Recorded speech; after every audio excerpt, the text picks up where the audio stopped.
ಇದು ಜಾದೂ ದೀಪ. ಜಾದೂ ದೀಪದ ಬಗ್ಗೆ ನೀವೆಲ್ಲಾದ್ರೂ ಕೇಳಿದ್ದೀರಾ? ಈ ಜಾದೂ ದೀಪವನ್ನು ಉಲ್ಟಾ ಮಾಡಿ ಎಣ್ಣೆ ಹಾಕಿ ಮತ್ತೆ ತಿರುಗಿಸಿಟ್ರೆ ಈ ದೀಪವನ್ನು ಹತ್ತಿಸಬಹುದು. ಮಣ್ಣಿನ ದೀಪ ಜೊತೆಗೆ ಇಲ್ಲಿ ಸೆರಾಮಿಕ್ ನಿಂದ ಮಾಡಿರುವಂತಹ ವಾಸ್ಗಳು, ಉಪ್ಪಿನಕಾಯಿ ಜಾಡಿಗಳು, ಹಾಗೆ ತರಾವರಿ ಅಡುಗೆಗೆ ಬಳಸುವಂತಹ ತುಂಬಿಡುವಂತಹ ಅನೇಕ ಮಣ್ಣಿನ ಪಾತ್ರೆಗಳು ಇಲ್ಲಿ ಸಿಗುತ್ತೆ.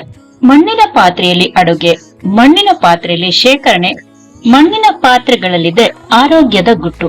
ಕುಡಿಯುವ ನೀರನ್ನು ಸಹ ಮಣ್ಣಿನ ಪಾತ್ರೆಯಲ್ಲಿಟ್ರೆ ಅದೆಷ್ಟು ತಂಪು, ಅದೆಷ್ಟು ಶುದ್ಧವಾಗಿರುತ್ತೆ, ಅದೆಷ್ಟು ಆರೋಗ್ಯಕ್ಕೆ ಒಳ್ಳೇದು ಅಂತ ಪ್ರತಿಯೊಬ್ಬರಿಗೂ ಗೊತ್ತು. ಮಣ್ಣಿನ ತವದ ಮೇಲೆ ಮಾಡಿರುವ ರೊಟ್ಟಿ ಅದೆಷ್ಟು ರುಚಿಯಾಗಿರುತ್ತೆ ಗೊತ್ತೇ? ಮಣ್ಣಿನಿಂದ ಮಾಡಿರುವ ಅಲಂಕಾರಿಕ ವಸ್ತುಗಳು, ದೀಪಗಳು, ಸೂಪ್ ಅನ್ನು ಕುಡಿಯಲು ಇಲ್ಲಿದೆ ಮಣ್ಣಿನ ಪಾತ್ರೆ. ದೀಪಗಳ ದೊಡ್ಡ ಭಂಡಾರವೇ ಇಲ್ಲಿದೆ. ಮನೆಯ ಮುಂದೆ ತೂಗು ಬಿಡುವ ಅಲಂಕಾರಿಕ ಗಂಟೆಗಳು, ವಿವಿಧ ಆಕೃತಿಯ ಹೂಕುಂಡಗಳು, ಮನೆಗೊಂದು ಗಣೇಶ ಬಪ್ಪ ಮೌರ್ಯ.